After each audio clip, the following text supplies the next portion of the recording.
So today we're going to be talking about purposeful parenting, navigating navigating parenthood alone. I forgot for a minute. Yeah, what are we talking about today? Navigating parenting alone. And I was thinking about today, and I thought very, very few, if anyone at all, would want to be a single parent. We all start off wanting to be, most people want to get married, and all of that. But life happens. And life happened to our two guest barristers today. And so please join me in welcoming our guest barristers for today. And we've got Funke Fowler-Amba, and we've got Phinnah Chichi with us today. And I will leave them to introduce themselves. So Funke and Phinnah, kindly introduce yourselves, please. Yes. So good afternoon, everyone. It's a pleasure to be here. I'm an educationist. I'm living my best life, meaning that I'm really into being a continuous learner now. I have three wonderful boys who represent three different countries, I think, because they have such different personalities, but I love them with all my heart. And I really have a burden for the male child. I work in a girls' school space, but for some reason I have a burden for the male child. So I look forward to learning from you, just like you're going to learn from me as well. Thank you. Thank you so much, Funke. Okay, Phinnah. Yes, I'm unmuted. Good afternoon, everyone. How are you all doing? And I'm so blessed to be here. My name is Phinnah Chichi Ikeji. I'm a parenting consultant and a youth mentor, and I've worked with parents and youths for over 15 years. And most importantly, I'm a mom. I'm a mom to 4 children, 3 boys, so let's call them young adults, and 1 teenager, a daughter. And I'm very, very passionate about teenagers. And also, when I heard this topic, I could relate to this topic because, yes, I was married. My husband just passed away last year, but I did find myself a lot of times during my marriage parenting as a single parent. So I'm bringing that dynamic as well to this conversation.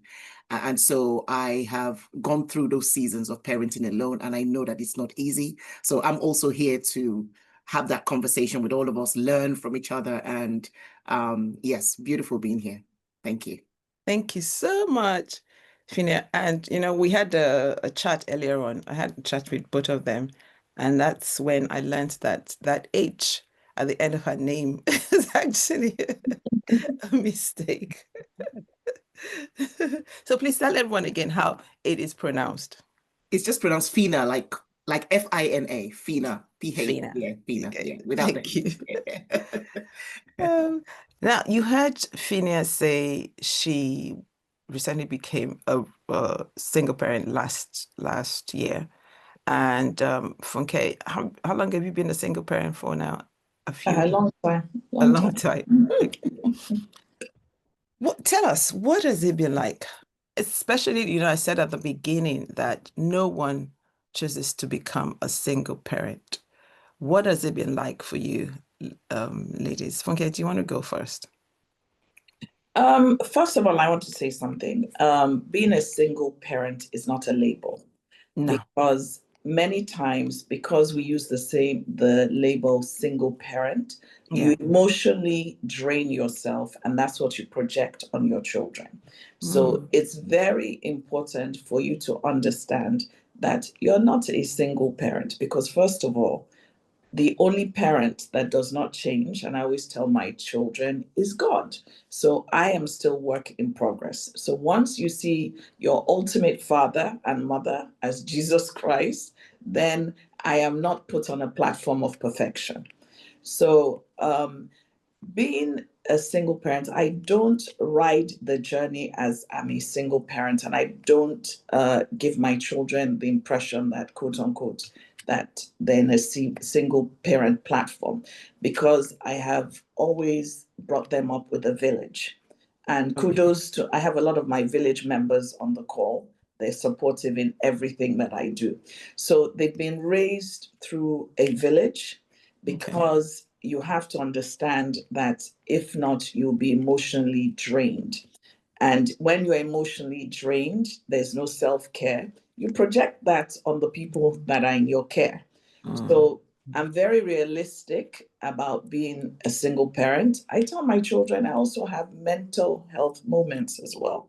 The only difference is that I'm extremely resilient. So my mental health does not stay low for very long, because I have trained myself emotionally. So I think for me, it's not always, I've not always been on the mountaintop. I've been on the valley as well, or in the valley.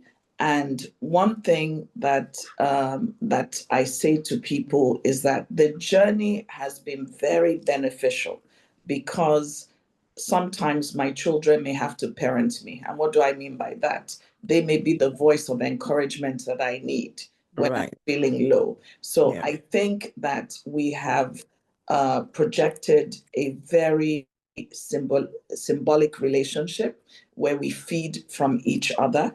And then most importantly, you need to have somebody who you can sort of bounce things off, a sounding board, so that you don't make decisions from an emotional point of view. If not, you become what I call a political parent. A political parent changes the values, and values never become extinct, really. And you change your position on boundaries. So that's what I call a political parent. So you have to be very sound. And I'll give you a story. I'm an educationist. Okay, don't go on, because you're going. It's even some of the questions I was going to ask. Okay. So let's stop. Okay, I can stop there. Okay, good. Okay, thank you, Phinnah. What's it been like for you? I think for me, I think because I've always had God as the main provider for me and my main go-to, that has helped me. I must say it's not been easy. One of the things that I did right from the start is because I looked at this parenting journey as a purposeful journey, and that's why the title really resonated with me. And for me, I asked myself, okay, what's the purpose? Who am I? What am I going to do here? What am I? What kind of, I know that God has equipped me. How am I going to use this? How am I going to use this and parent my children? And then I also looked forward.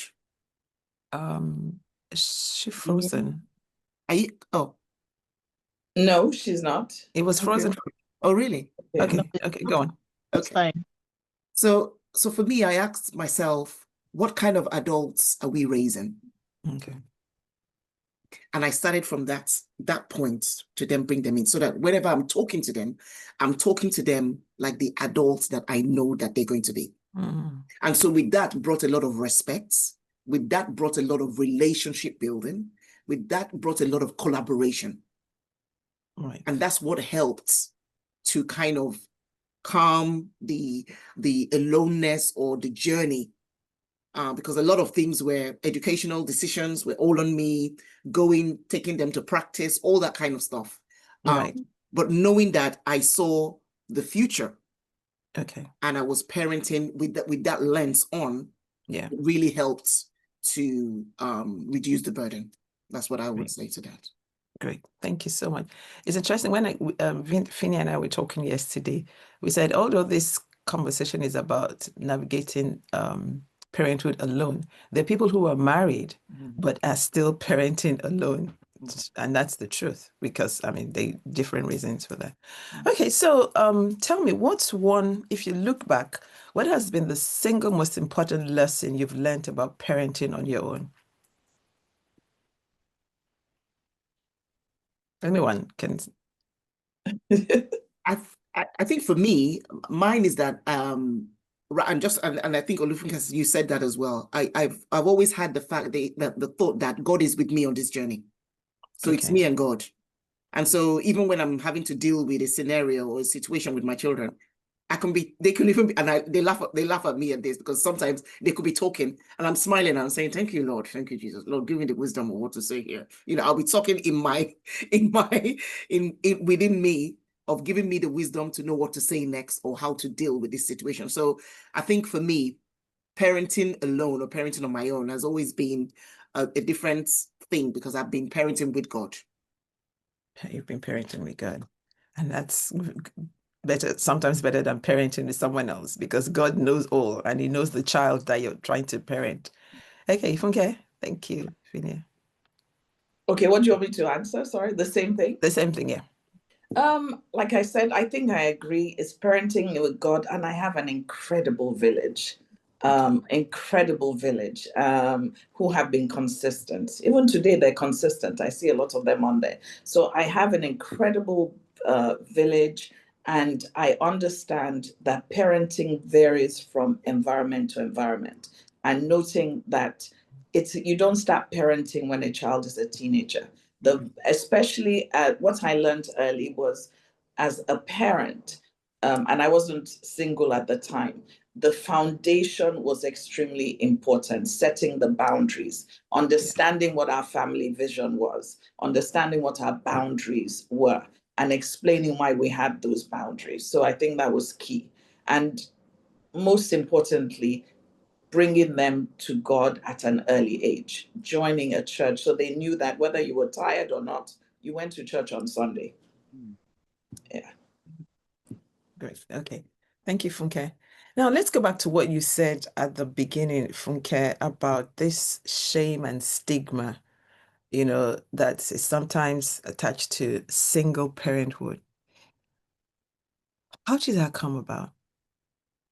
I think it even happens in the church, because sometimes with religion, people preach and say if the father is not home, there's statistics that this will happen.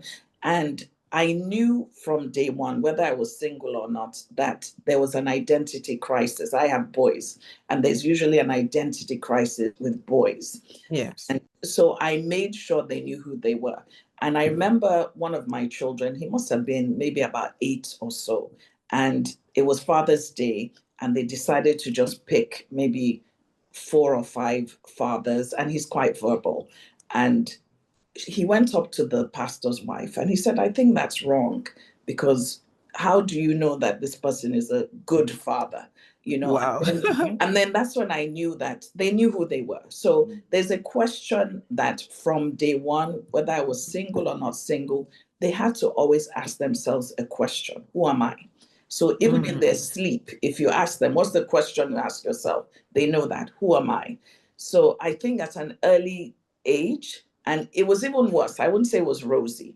I think also when I was single, one of my children had friends where their fathers were extremely present. And he was feeling a bit low one day and said, oh, I wish I had my dad here and all that. And, one of my sons, very negative, I thought it was negative, but I said, oh, imagine, what do people who lose their fathers, what do they do?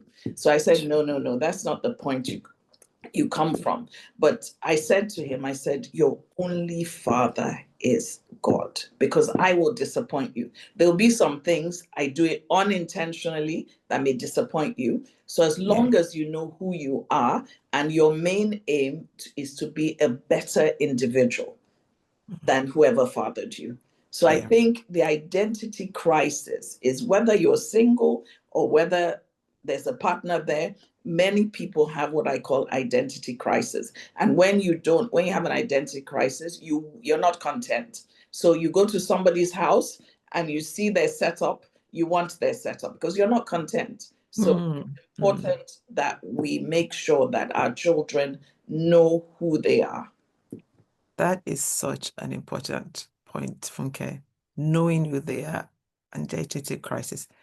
Phinnah, what can you contribute to that? Yes, I will add to that as well as knowing who they are, surrounding them with great role models was also a big thing for me. My dad, he passed away when I was very, very young. But I talk a lot about my dad. I talk a lot about his resilience. I remember my children in their teenage years, they didn't really like reading. So it was, unless they had to read for an exam, but if you just tell them, oh, read a book, it's like, oh, you know. So one of the ways that one day I just tried it and I said, you know what, that granddad used to love reading, and that with reading, he was this, he was that. He even went to LSE, you know, London School of Economics, this, that. I was just bragging about my dad. And do you know, by that Christmas time, Christmas list was full of books, biographies of, and that's what continued from then. Yeah. So I thought, oh, so that worked. So it was a trial. I just tried bragging about my dad. And so that worked. And then I continued to use that. Every now and then we'll just talk about a few things. I'll tell them about resilience if they've gone through stuff, about how my dad came here back then in the early 60s. He didn't even fly. He came on a ship and stuff back then from Nigeria. So it was stories like that that helped them to really start identifying them. And one of the things we say in our home is that success is in your DNA. That's one of the things we talk about. I even say that with my nephews and nieces as well. When we have our main big family gatherings, I tell them success is in your DNA. Absolutely. It's in your DNA. So with that, it just kind of gets them in that mindset of, okay, even if this exam is difficult, I'm going to figure this out. Yeah. And they study and they do that because it's part of their lineage. Okay. So that's one way that has helped. Thank you so much, Funke and Phinnah. For those who have joined us, please, if you have questions, put the questions in the chat box. Now I'm going to go back to what I think both of you have said it about. It takes a village to raise the children, having role models. The question is,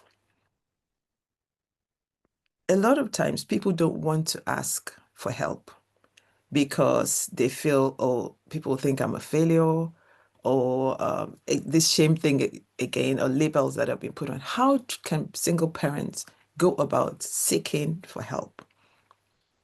How can they get role models for their children? How can they get mentors or get their children to even get their own mentors? Funke? Okay, as a mother, Yeah. one thing I always say is that through self-care, you have to be emotionally stable.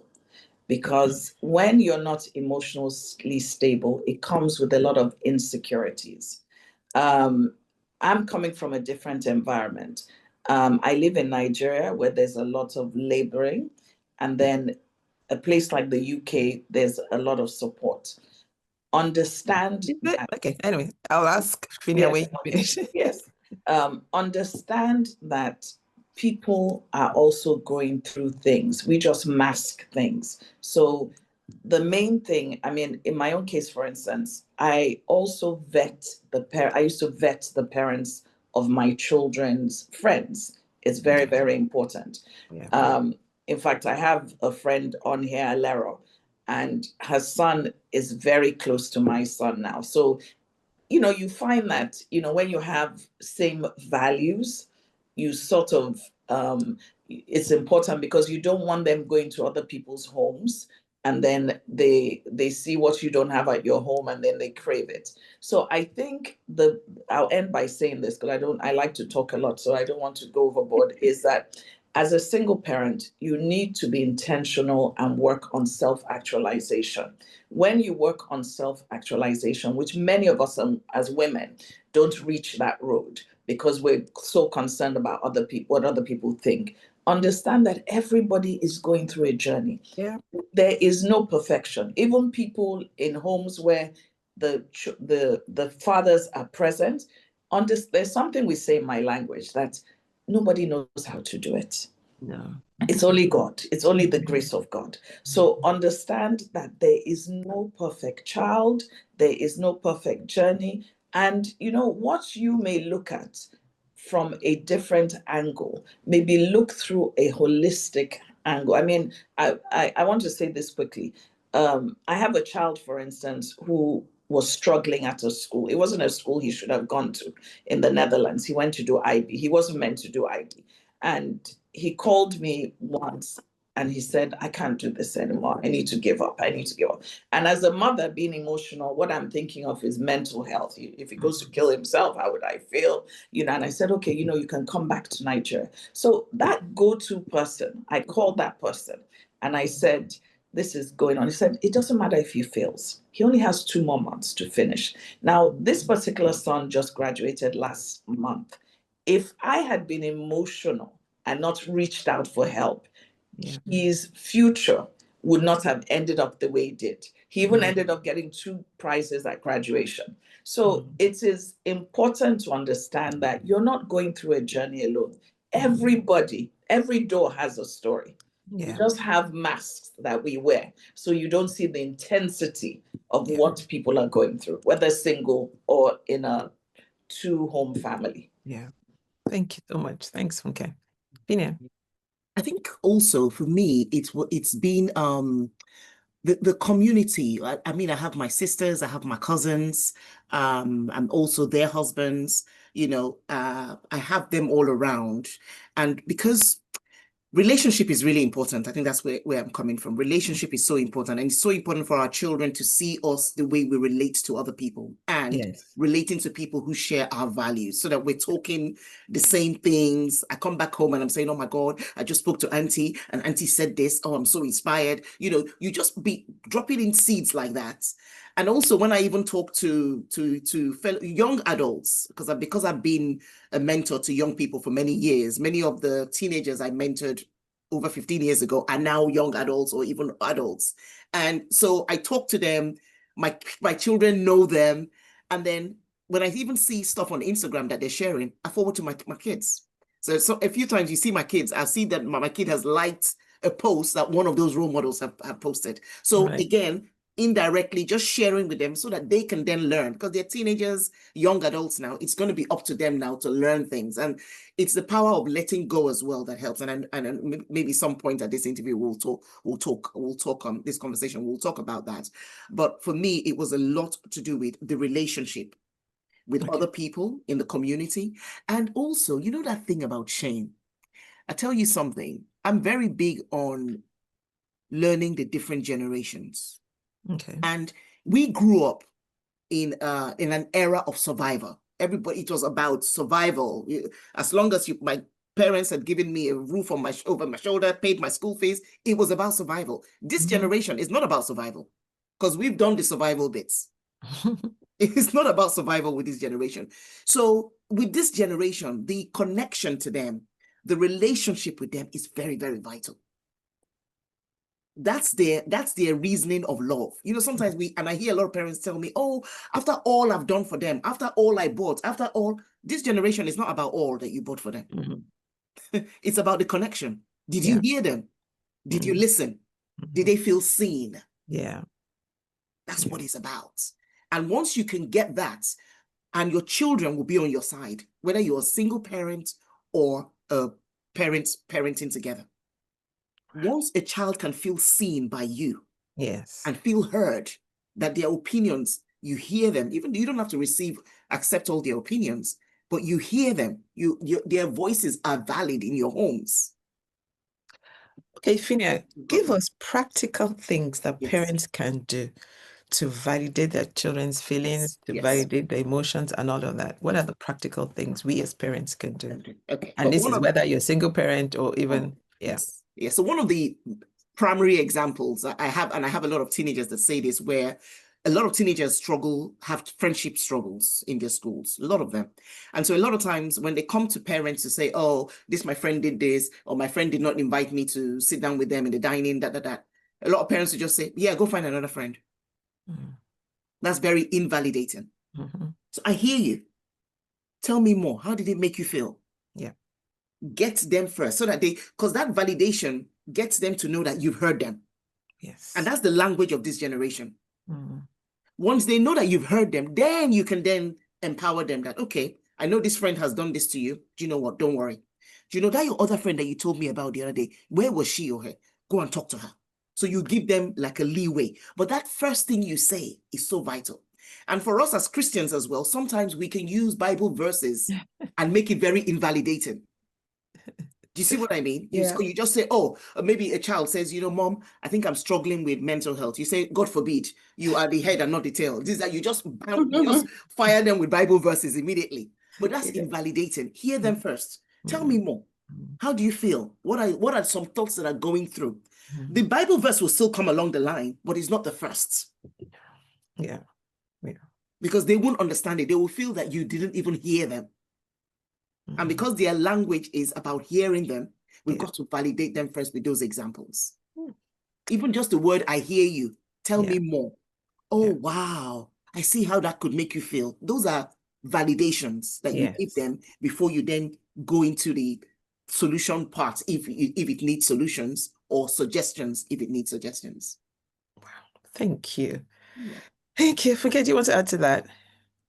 Yes, I think it's very important that your communication is not puzzled, and understand that communication differs to each child. So one of the things that I do is, even till now I do it, I go on date nights so that everybody has their individual way of expressing themselves. So it's very important that you understand what triggers your child, what their communication language is, what their love language is. They have different love languages.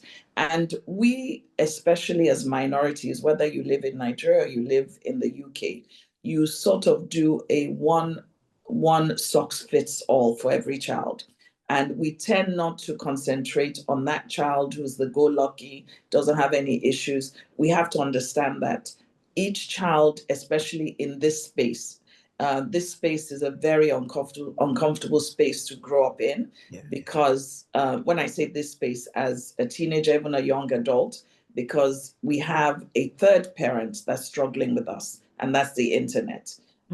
We were primary parents, but unfortunately, if you're not connected to your child, what happens is that third parent, which is not the school, that internet, social media, becomes that, that parent, and that is where you sort of lose your children. Oh, wow. Okay.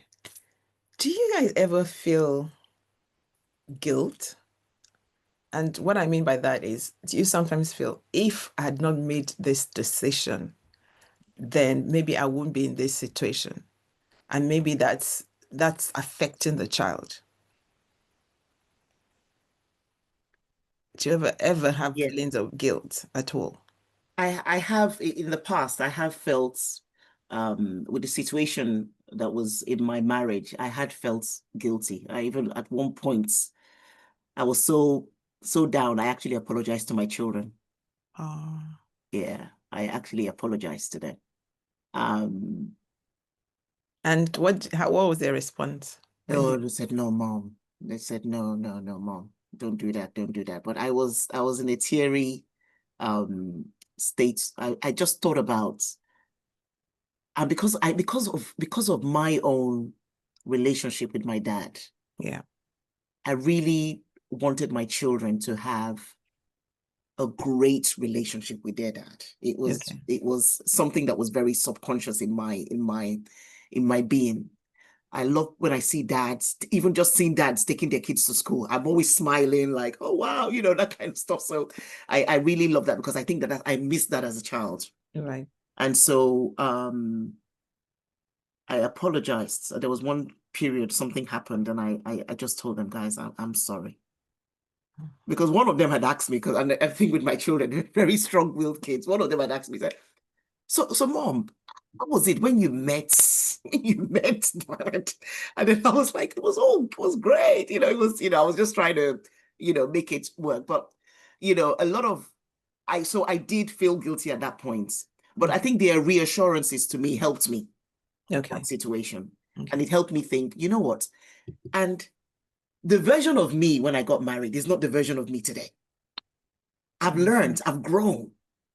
Did you see what I mean? So sometimes for parents out here, if you have that state of mind where you feel guilty and you feel, why did I do who you were at 25, at 26, at 21? Absolutely. It's not who you are today.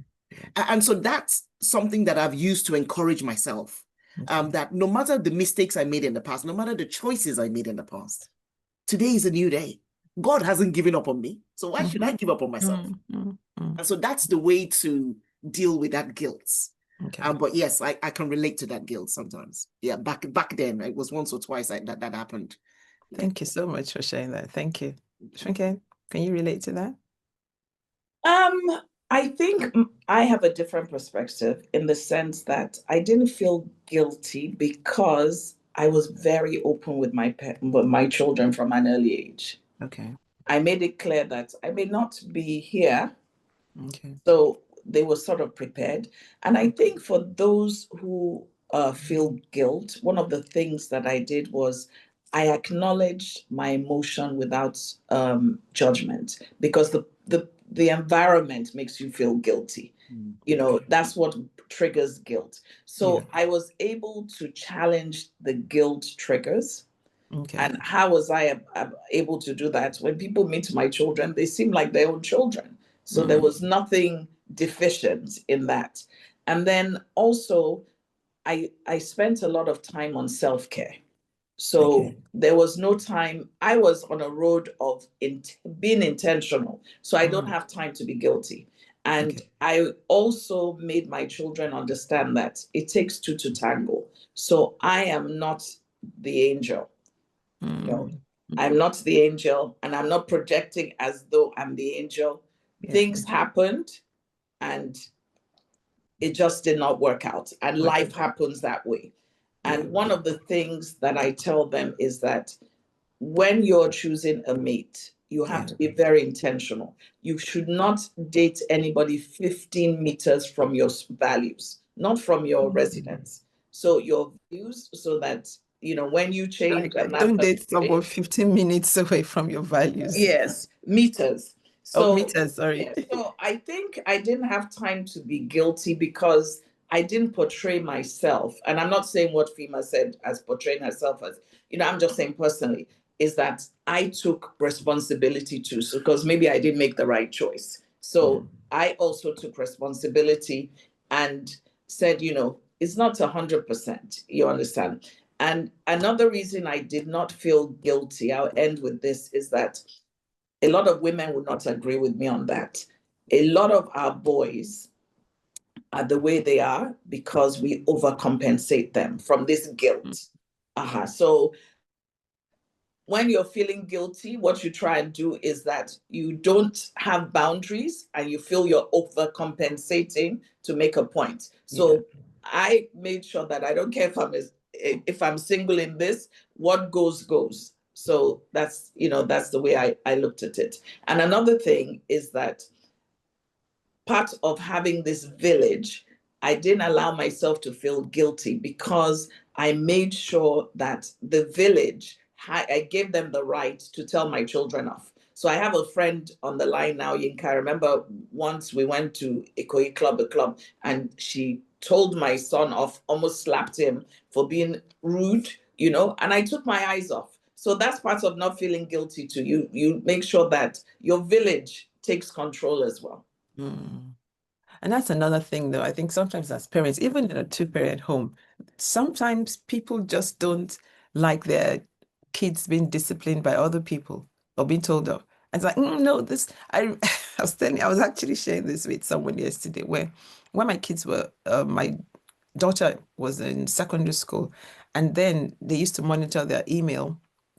And I think the school found out that she and some other kids, they'd be using, I'll use foul language in the email.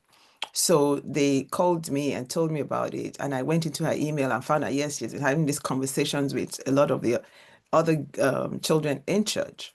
So I called the parents and we actually sat down and I said, look, this is what I found. These are children. This is what they're doing. That's what they're doing.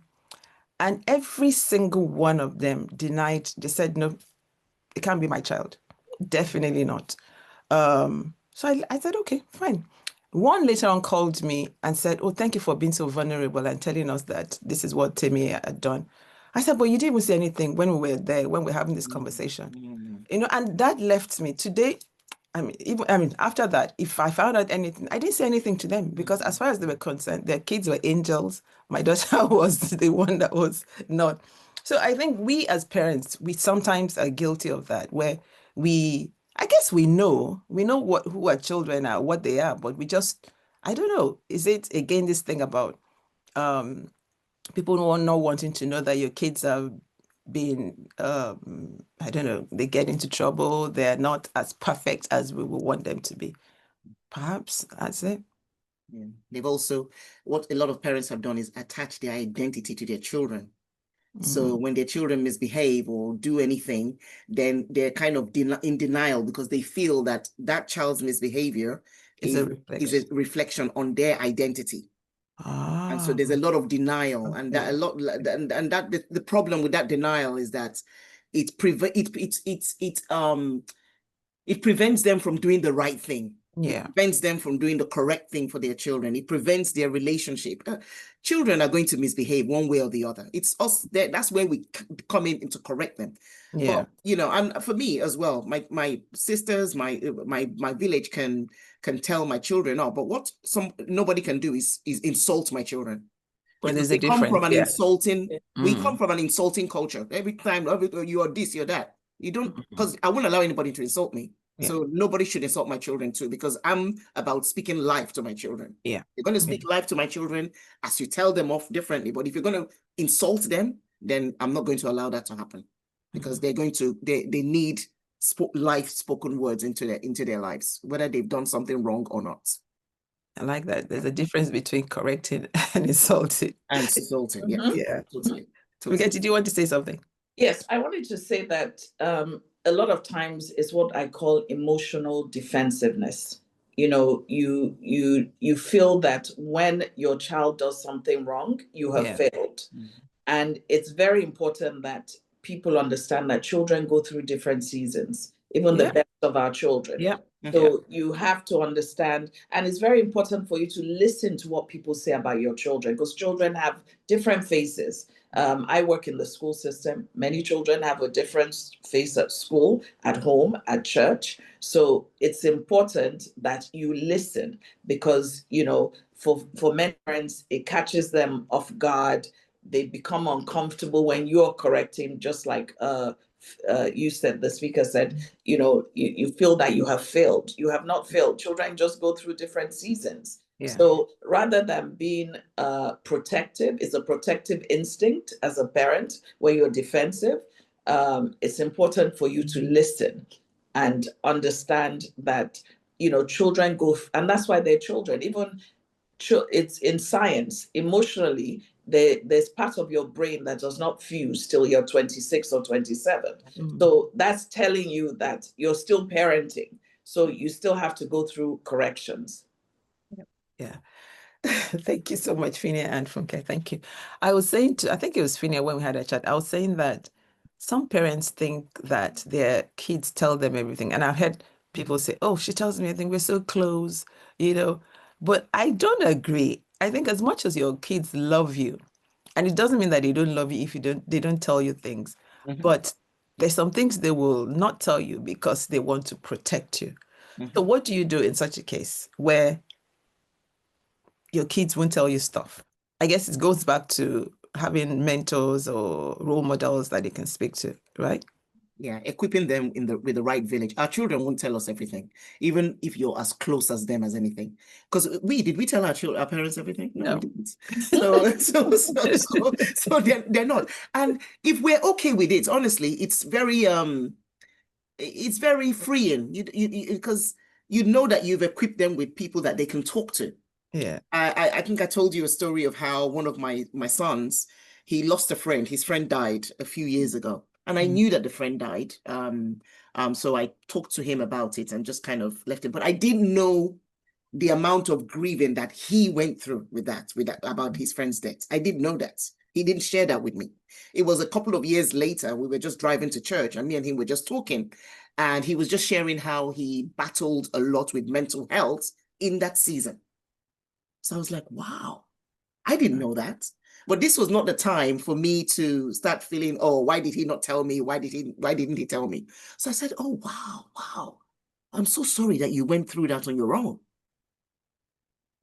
I'm sorry you went through that emotional, mental turmoil on your own. Yeah. And he goes, yeah, it was quite hard. I didn't know how to talk about it because I wasn't sure how I was feeling. But a few messages that me and you had spoken about, you had encouraged me in other areas that helped me. in that area. And so that's how we talked about it. But for me, even reflecting on that day that we drove to church, I was saying, wow, there's still some things that we've missed as parents. Not intentionally, but it's just, that's just life. And as they're in young adulthood, they're because of their independence that they're seeking and trying to now be a man, they may not share everything with us. And that's okay. That's really okay. That's okay, parents. It's okay. It's not a reflection on yourself. Seriously, it's okay. Did you want to say something, Funke? Yes, I think you also have to foster a space of non-judgmental views, because coming from where we come from, Nigerians, you know, we sort of overreact to things. So not judging. I remember one of my mentors who's on the call, my first son, we were having, you know, when he came back from university, we were having issues because, you know, when you come back from university, you've lived on your own for so long, and then you come back to home, and then you feel like they feel that the child is a DSS. And one of the things he said to me was that you will lose your son if you keep fighting a battle. So you sort of have to have one eye closed. And I really appreciated that, because after a while, I saw that rather than him going, and he said something, you don't want other people giving him advice. You want to be the source of advice. And that really helped. So I found that, you know, when I stopped being less judgmental and I sort of put down my guard, had one eye closed, I found that there was more openness, and I try to have a poker face. You know, there'll be some things they tell you, and rather than being the Nigerian parent and it's all over your face, you sort of develop a poker face, and then you go behind the closed door, you scream and say, you know. So I think it's just developing of having an openness, you know, and not judging people, because we tend to judge. So when you don't judge your child, I mean, Funke, you're right, they're not going to tell you everything. But when you have a relationship with them and they see you're not judging, then they sort of open up some more. Thank you. So how do you teach your children responsibility and accountability whilst handling yourself? For me, responsibility and accountability, we teach them through modeling it ourselves. Is one of the key things, to model it and model it consistently. Also having conversations with our children. I always tell parents, you see, this shouting stuff that we inherited from generations, it doesn't work. It really doesn't work, because you can shout at them to be responsible, but have they taken it in? Because you remember, you're not raising your children just for what they're going to do in your house. You're raising them for the adults they're going to be outside. So if you keep shouting at them for responsibility, you better respond and behave, act your age, when you're not there, they relax. Okay, mom is not here, dad is not here, I can do what I want to do. And many parents are going through that today. Many. Because they've shouted their way to it. Have conversations. Correct them. Talk to them. Model it. And say what you're modeling. You can, there's responsibilities at work. You can talk about it. Oh, yeah, you know, I had to do this today because I'm responsible for this, I'm responsible for that. But responsibility is also, you speak about the positives of being responsible. Because sometimes responsibility is put on our children's head as if it's a burden. It's kind of put in a negative way. Can you give an example? So, for example, let's say, let me even say for washing dishes. Let's just use just a simple idea of washing dishes. You tell your child, go and wash those dishes. If you don't wash those dishes, you start to shout at them. Whereas you can come in a way to say, dishwashing, because we have different, for us, everybody had different, we had different chores we were doing. Somebody was doing dishes, somebody was accountable for sweeping or cleaning the counter, all that kind of stuff. We did it as this is part of what brings the family together. But because we want a successful family, isn't it? We want a successful family. It's cleaning the house is part of it. So if you do your own part, I do my own part, we come together as a family. In fact, yes. Last week, I remember Mureka saying we have co-responsibility for this home. Yes. That's it. That's exactly it. So that they know that it's something they're doing together, and they're not doing it as a favor to me. You doing the dishes is not a favor to me. It's part of your responsibility as part of our home, as part of the units, as part of the Ikeji family. Yeah. We're always talking about who are the Ikejis? That's a good one. Did you see what I mean? Yeah. So when you make it like a joint effort like that, everybody's taking responsibility. I'm bragging about it. Oh, I did it. Oh, I finished my own show in 5 minutes. I finished mine in 10 minutes. And it becomes, that's what it becomes, rather than being very harsh on them. And they don't think they're doing mom a favor. They don't think they're doing mom a favor. Absolutely. Yeah, Funke, go on. Yes, I think it's also important for you to allow children to make mistakes and reflect on it. Extremely important, because that way they learn from their mistakes. And then also encourage challenges. Many times our children are not resilient because before they fall, we're there to clean up, we're there to take, so they cannot learn.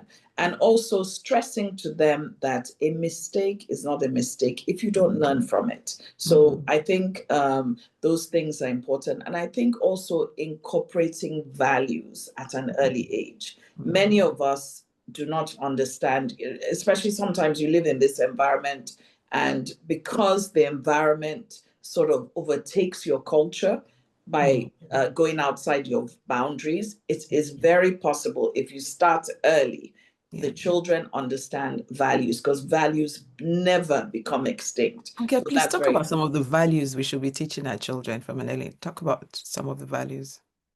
Contentment. Okay. Once you're content, you understand empathy, respect, you understand being resilient. Those things are very important. You know, what upsets me nowadays is that when a child is polite, it's like if people pop champagne and, you know, candle, you know, just light bulbs go off and all that. And that's just normal behavior. So that's telling me that what's going on with society. So it's incorporating those things. And then when we talk about boundaries, is going back, and I'm not being churchy, I'm saying that your children have to fear a greater power.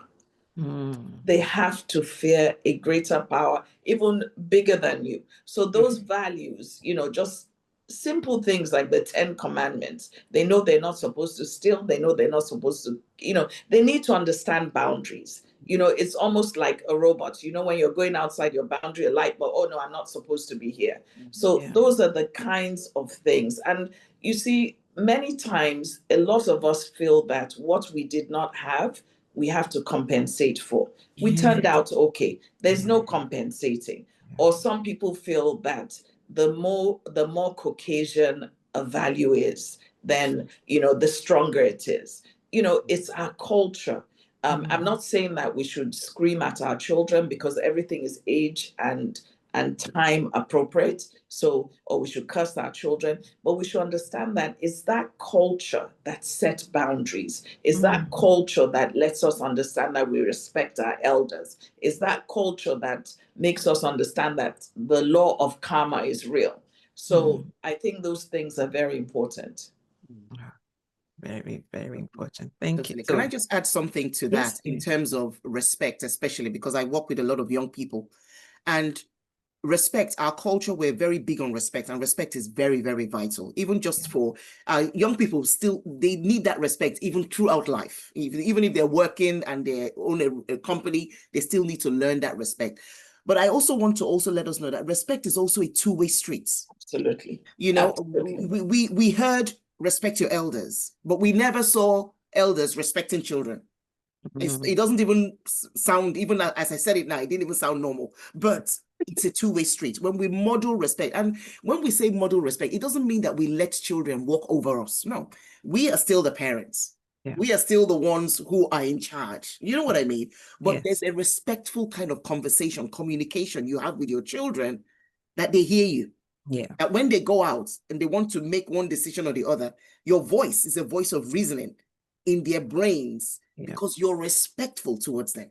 Did you see what I mean? So it's coming back to, yes, the culture, we have a big thing on respect, but because of the way we were raised, we need to now look at respect in a wider dynamics. where we're saying, how am I being respectful to my children as well? And being respectful includes apologizing. If you do something, it's not right, apologize to your child. There's nothing wrong. It's not going to bring down your status as a parent if you apologize to your child. It just shows that respect that you're giving them. So that even in times when they're not being respectful, you can say, have you ever seen me talking to you like this? That's not allowed here. Those boundaries come back again into the conversation. So I think I wanted to just share that because I agree with you. And that's why it's important that we also teach them about cultural shifts. Totally. Okay, so when I'm talking about respect, they also understand the cultural shifts as well. It's very, very key when we're teaching respect. Because sometimes as human beings, if we say, okay, respect, but you have a bit of independence, they don't understand boundaries. But they should also understand that for instance, when my children came to school in the UK, the professors were getting very upset when they were saying, yes, sir, yes, sir, yes, sir. And I know my name is George. So it's teaching them the cultural shift as respect that, yes, you can call him George, but you can still respect him as well. Exactly. Yes. Yeah. Thank you so much. Thank you. Okay, so how do you intentionally foster hope and purpose in your children, especially during difficult seasons of their lives? Because I know, I think the few of them that are here, that their children are going through a challenging period and they don't know what to do. Yeah, apart from praying, what else, what other practical thing or things can they do? Go ahead, you go first. I think also, that's fine. I think I was just kind of thinking through it. Depending on the ages of the children, there comes a time in the children's lives where you don't have all the answers as parents, where you have to give it to somebody else or encourage them to talk to somebody else, a family friend, a mentor of yours, just to kind of get a different perspective of things. Hope is a big thing. And I think a lot of young people are going through different situations now because in the world we live in, there's so many voices to contend with. So many. Yeah. And so they have a lot of, and identity comes into it as well, because a lot of times our young people are out there in the world and there's that belonging, that sense of belonging that some of them don't have. And so they're seeking validation even from the outside world. Yeah. And that's why it again turns around to the relationship that we have with them in our homes. Right. Because we putting relationship first and having to validate their emotions, having to have those open conversations as we've spoken about here, it helps them to be open, to be more open to us, to actually even share with us. And then in some things, if we cannot really handle it, that's where we have the mentors. That's where we have coaches for them to just talk to, because we may not use the same language that they want to hear at the moment. And so it's important for us. And if you don't attach your children's identity to yourself, you feel free to actually ask for help. Yes. You feel free to ask for help because yes, my child is going through something right now that he's going through. Talk to Auntie this about that. Talk to, I'll call it there. Talk to them about it. Just hear their take. And you may just hear, they just tell you something that will just kind of calm that child down and give that child a hope. I do that for a lot of my friends' children as well. Okay. They just run it by me. I don't then look at my friends and say, oh, you don't know how to parent. No, it's just a different voice of reasoning that child may need at that point in time. And that's what it's about. And that's why for us as parents, single parents, married parents, whatever stage we are in parenting, that's why it's very important that we're very wise with the choices of friends that we have around us. Yeah. Very important. Okay. It's very important. Self-care and the people you surround yourself with is so vital. Thank you. So vital. Thank you, Phinnah. Funke? I think it's very important to model hope. So as a parent, when you are going through a hard time, let them understand that, yes, it's hard times, but there's a road that ends. Funke, can I just interrupt a bit? Yes. How much when you're going through, how much should you tell your children about what you're going through? Okay, Because that's another thing. yes, I'm very open with my own children, and it doesn't mean that I'm right. I see us as going through this journey together. You understand? It's not everything you're going to say. Maybe you may have financial darkness sometimes, but you know you'll be okay, or something. You know this too will pass. You don't want a child in school and you know you may be having some darkness, so it doesn't affect them academically. But I think that it's important to model hope, because they too understand that you're not in a perfect setting. You know, you're a human being that's also going through some challenges. And I think when you model the hope, they see that your situation, it passed and you're okay. And I think it's also important to promote questioning and exploration. Let your children ask questions. Let them have a framework of what their expectations are. If you see, like for instance, if you have a child who is struggling academically, and just like Phinnah said, that sometimes you need like a framework, let them write it down. What do you plan to achieve? Okay, this is where you are right now. Let's give hope. What are your dreams? What are your aspirations? One of the things I used to do is, sometimes if my children get in trouble, I say, I am the child. This was when they were much younger. I'm the child, you're the parent. So what should be the consequences? You tell me. And by the time they say the punishment, they also realize that, oh my gosh, what I did wasn't quite right. So that also gives hope. Is modeling the consequences of what will happen. And I think as parents, especially single parents, you want to build this superficial stage that we're going to be okay, everything is going to be okay. You know, we have no financial issues, we have no emotional issues, we don't have things that have gone wrong. It's important that they see that through your struggles, you got through your struggles as well. Yeah. Thank you so much. Are there any aspects of parenting that you wish you could do differently? And what have you learned from these experiences? Any aspects? I think for me, more as, and I'm still learning with this because they're all young adults now, 25, 22 and stuff. So I think for me is, yes, I can let go. Yeah. But it's making sure that I'm also present in any situations they're going through. So that's checking in with them. Because they don't, some of them, actually only one lives at home now. The others are not at home. So it's, for me, is that balance between letting them be the adults they are and also still stepping in as the mom. Okay. So that's the balance that I'm in right now. And it's a learning journey. And I'm very open about that. Yes, I can be a parenting consultant and stuff, but I'm also still learning on my journey as a parent. So it's in between that. I know that, especially for my boys, their independence is very, very important to them, because it's making them more responsible. It's making them, you know, all that stuff, making decisions on their own. So me moving from being the mom, the parent, to being the consultant, the coach to them, and stuff like that. So that's kind of where, that's the balance. That's kind of where I am at the moment. So if I look back in terms of what I could have done differently, I think for me, it was more in, okay, yes, I know where I want to come to. So for me, what I could have done differently would have to be with my communication with Dad when we had conflicts, when we had arguments. I think that's where I would have done something slightly different. Because when I was growing up, I used to say, oh, you know, I'm never going to quarrel in front of my children. I'm not going to show them any of that kind of stuff. Nothing will happen, you know. We'll go quietly and talk about it and then come back and then everywhere will be clean. When reality came in. Sorry, I'm laughing about it now, but it's here.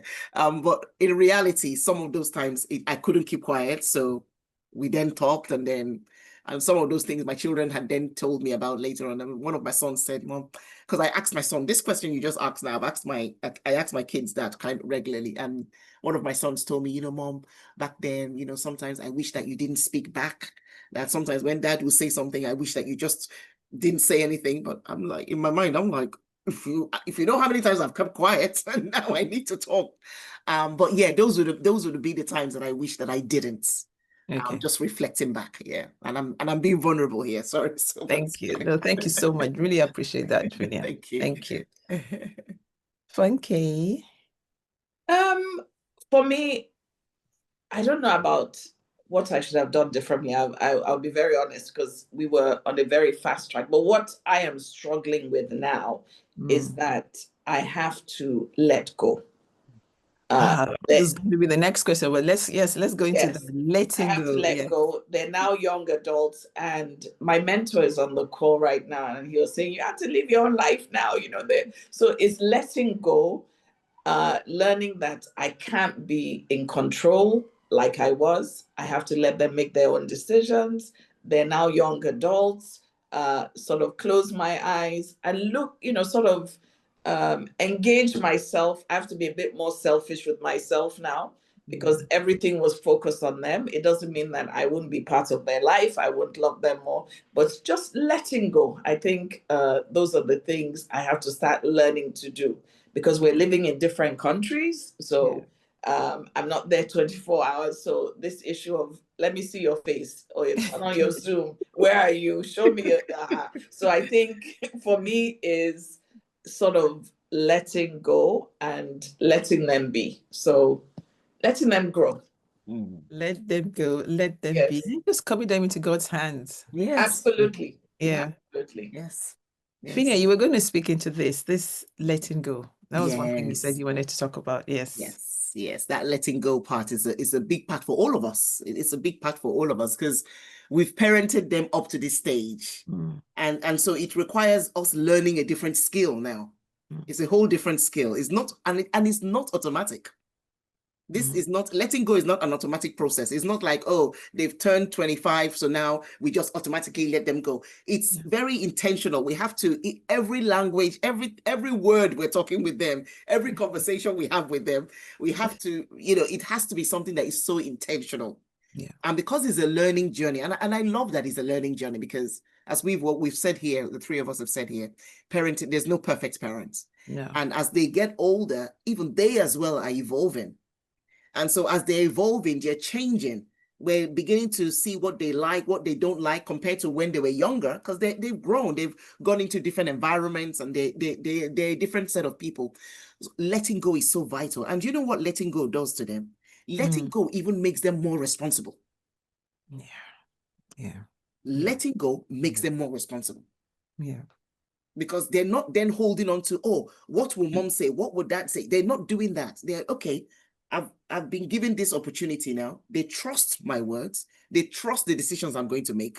I better make it right. And if they get it wrong, no problem. That's not a problem if they get it wrong. No problem. And that's something as well that as parents, we need to really hone that in. Because when we talk about mistakes that our children make, we didn't grow up with our parents letting us know more about mistakes. Let's just be truthful. We didn't. Mistakes were, you paid for mistakes. So that's why even as I was becoming a young adult and I was seeing these quotes, you learn from your mistakes, I couldn't relate to it. Because growing up, we didn't learn, we didn't, it wasn't, nobody came and told us, oh, mistakes are okay to make. So it's a different language for us now as parents. Thank you. Okay, I was just going to add that I think I'm also learning to redefine my relationship with them. I'm learning to redefine the relationship, and also trying to, let them make their mistakes, and learn from it. And I think in the past it was this, let me fix everything.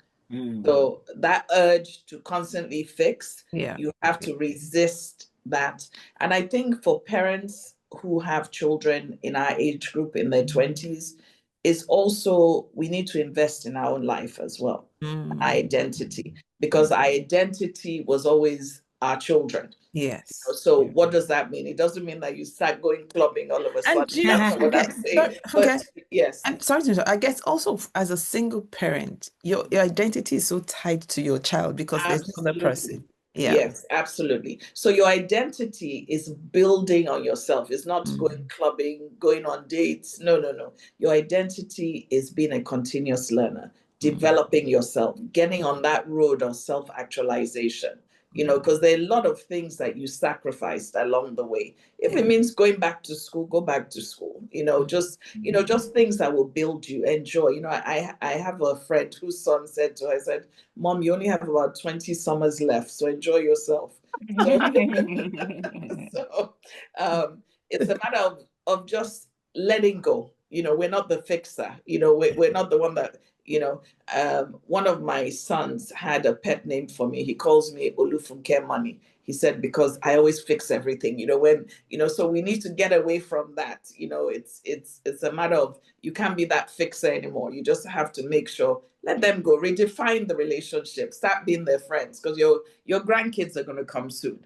That's it. You know, yeah. And I know it can be difficult. Even me with my son got married, I think April. And this week, my husband has been away and he didn't call me, not once. So I was like, oh, this boy has really gone. He's gone. He didn't even call his mama to say, how you doing? Well, it's okay. I'll let him go. He's a married man now. But yeah, someone just put 20 summers. That is deep. That is deep. It can be difficult letting go, but we just have to. You know, this conversation has been quite deep. It's been and I know you ladies you've been vulnerable. So what I've heard a lot is that you have to be intentional about parenting. No perfect parent. Communication is key. Let them go at the appropriate age. In fact, is there a particular age where you should let them go? I guess once is it out of you? I mean, even though we know you don't let them go completely like that, because Phinnah said it's a process. It's not just a one-time thing. Yeah. No, it's a process, because you could have a 24-year-old who is independent enough to move out. Yeah.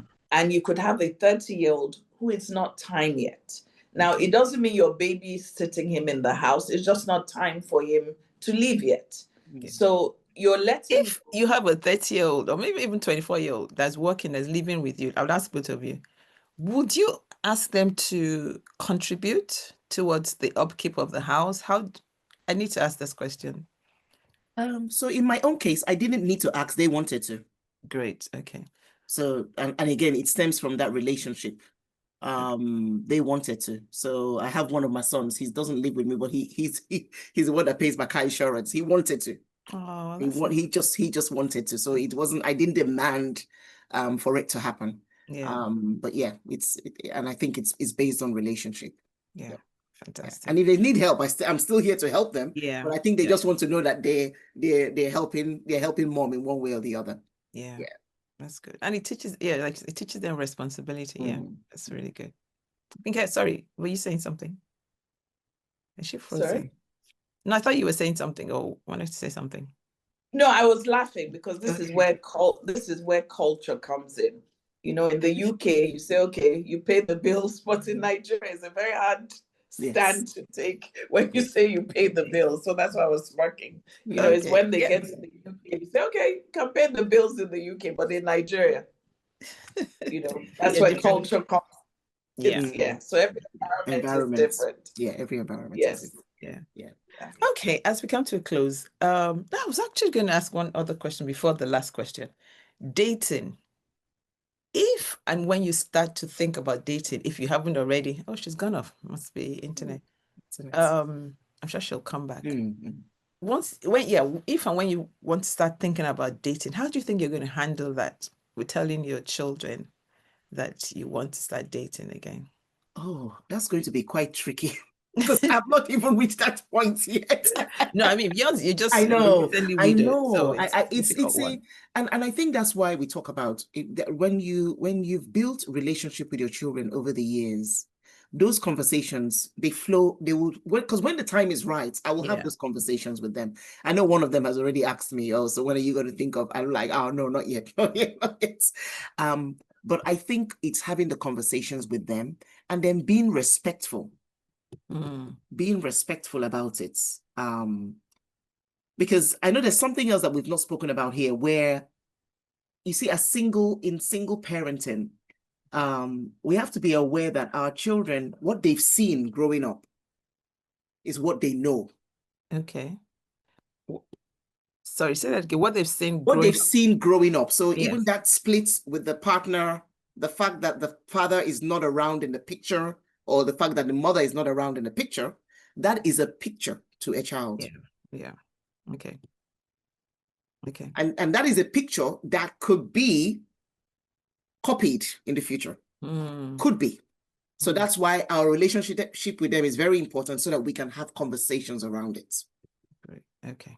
Yeah. So that's I thought I wanted to kind of add that on. Yeah. Thank you. Thank you so much. You're welcome. Yeah, the question was, if and when you want to start dating, how are you going to bridge that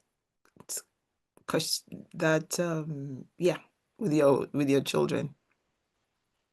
Well, I mean, they just graduated, so they've given me the red flag. But you're now allowed. You're now allowed. But let me say this. Even if you're single and you have a companion, it doesn't mean because your children, how shall I put it? Your children are in the picture, you shouldn't have a companion. You just don't put it in their face. Do you understand? Yeah. And you have to understand that as a single parent, your priority are your children until they get to a point, like they say in my language, where they won't be scared anymore. They're independent. Yeah. So, but for those of you that have young children, this is not a time. There's a season and a time for everything. You don't want to confuse things, and you don't want to confuse the model that you have set, because they are watching everything and they're modeling everything. So the time will come for you to date. And the right time is when your children are emotionally stable. So you're not fighting between your date and your children. That's where the problem comes, and then confusion comes as well. So there's a season for everything. So when that season comes, Funke, you don't even have to ask. It's a natural thing that would happen, because you cannot give what you don't have. So if you're trying to struggle as a single mother, then you're struggling with the relationship, and that person is not the father, and you're battling back. No.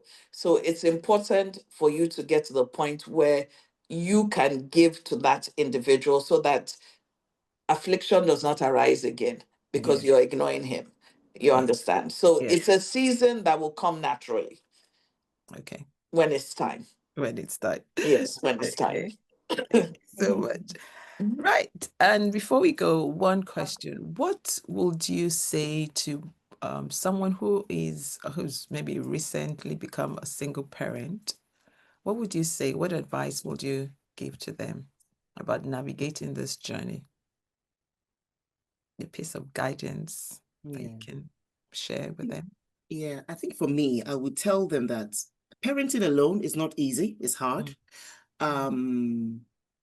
But what I've learned is to lead with relationship.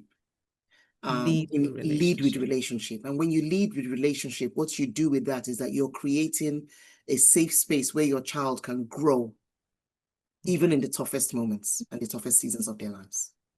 You may feel that you're doing it alone, but every loving word you give to your children, every moment of connection is shaping the future that you're going to be proud of. Wow. And remember that you cannot be with them everywhere. No. But you know someone who can. And that's God. That's good. Yeah. Yeah. Wow. I love that. Lead with relationship. Thank you so much. Okay. I think it's very important that everybody. Sorry. I think your iPad is on. Okay. It's important for everyone to understand that there is no perfect parent. We all work in progress. You have to be intentional. And just like the Bible says that a child is not yours, it's from God. You understand? So you understand that biblically it's understood that you cannot do this alone. You need a bigger power. Absolutely. Because you are not the creator of this child. So you need a bigger power. So it's very important that parents do not see mistakes as failures. You will always be in the valley sometimes. You'll be on the mountaintops. There'll be tears. There'll be celebrations. But understand that this too will pass. And as a single parent, or even a parent where there are two parents on there, you have to understand that parenting is a gift that requires you not to give up on an individual. It's a gift that shows you have to be resilient.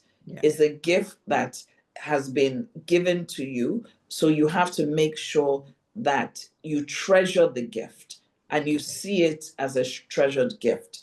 And I want to appeal to mothers especially. Please, let's stop spoiling our boys.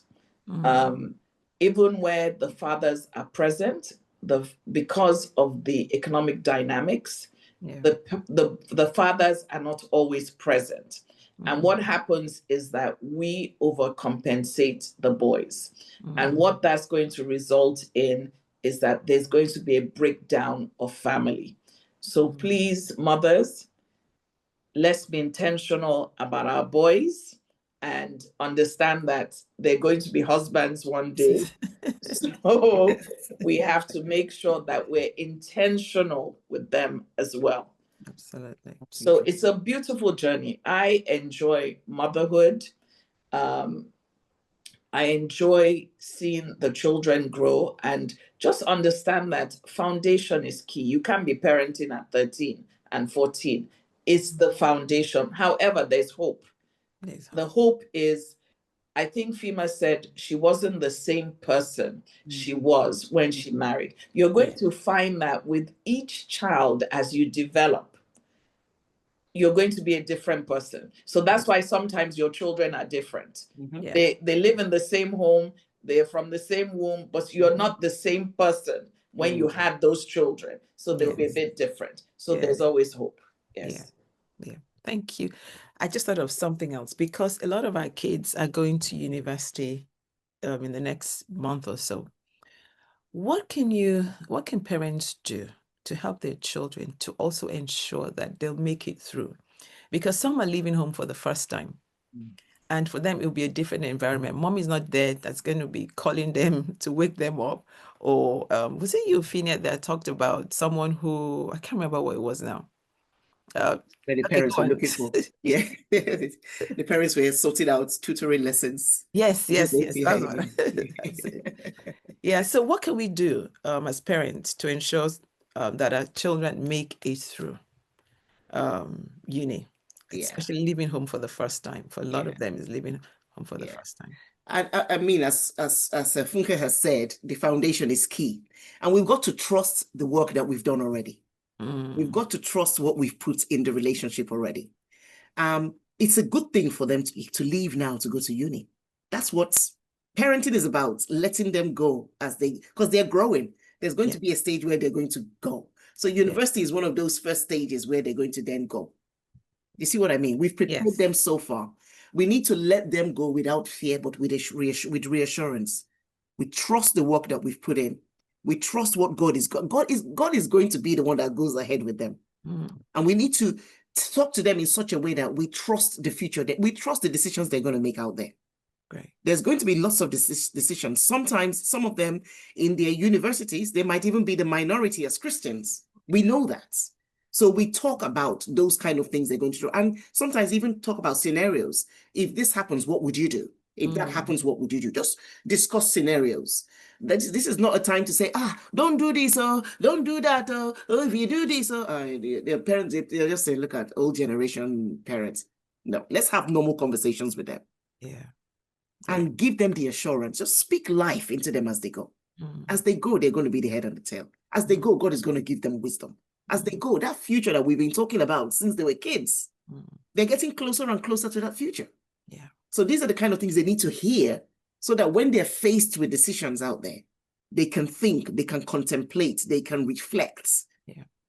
So that it's not just that we're telling them what to do now that they go into university. I love what you said about talking about different scenarios. There's this woman I follow on Instagram, and I mean, it was like a skit, but her kid was going to, I think they were going to another town. And I think he said he was going to share a room with his girlfriend. And she was, so when you share a room, what do you think will happen? You know, by the time she went through everything, he said, oh, I didn't even thought about it. Yes. So having those kind of conversations are really, really good. Funke? I think you have to be very realistic. Phinnah, you're lucky. Your children probably went to school in the UK. For us, that our children are coming from Nigeria straight to the UK, we've always pampered them. We've always had lesson teachers. They've never been really independent. So it's like being wild. So I was extremely very practical. My son was just reminding me, I remember at age 10, I did, I think it was 11, I did a PowerPoint on STDs. And, you know, so you're very practical. Wow, I know that. Yes, I had even forgotten about it. You know, he said, remember the PowerPoint you did for me at, you know, when I went to secondary school. So, you know, I think you're just very practical. And I kept emphasizing the goal. Think about the goal. So whatever you do, think about your goal. What is the end product? And I tell them, I'm not saying don't go out, don't have girlfriends, don't do this, but what is the end goal? And most importantly, I say to them all the time, if there are 5 people in the room, there's 6 people in the room, and 5 of them are idiots, just know you're the 6th idiot. So I always tell them that the friendships you have reflect your personality. So it's important. And know who's, and as a single mother, I say, you know, if you fail, we all fail together. So, you know, we have to make sure that we get through this. So even yesterday, my son was talking about a job. He said, you know, both of us graduated together. I said, yes, we did. So it's a journey that you have to go through, and understand that when they go to university, there will be some terrible mistakes that they make, and you cannot judge. Let them just learn from it. But I have always been somebody that we, you know, each going to the village again, they went to boarding school. Each time you went to boarding school, you sat on my mother's, you would sit down and my mother would give you advice. My brother would give you advice, you know, mentors would give you advice. So they had different views from different places. So it's always storytelling before you go. Yes. I love that idea of PowerPoint. But I guess I'm sure that's stuck in their mind. Absolutely. Yes. Oh, wow. Thank you so much. This has been really amazing. Really, really amazing. And thank you for the nuggets, the wisdom, the vulnerability. I appreciate both of you. Is there any last thing you want to leave? Anything we haven't talked about that you think, I need to get this out? I need to say this? Just want to shout out to all my people. You know them. A lot of you have shown up. Thank you very much. Thank you for always being there. Thank you. I appreciate all of you. And like I said, wherever you are in your parenting journey, don't feel bad. This too will pass. And there's always hope. So self-care is key. Look after yourselves, because you cannot give what you do not have. So if you're not emotionally strong, you cannot give anybody else hope. If you're not emotionally strong, you can give it. And I think for me, I would just like to reiterate, please don't be embarrassed to ask for help. Don't be embarrassed to ask for help. We all need help at certain times in our lives. And you asking for help is not a weakness. It's actually a strength, because you want to get things right. You want to do things well. Ask for help.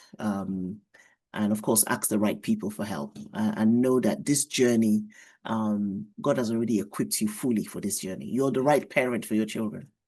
God has equipped you fully. So walk in that power that God has given you already.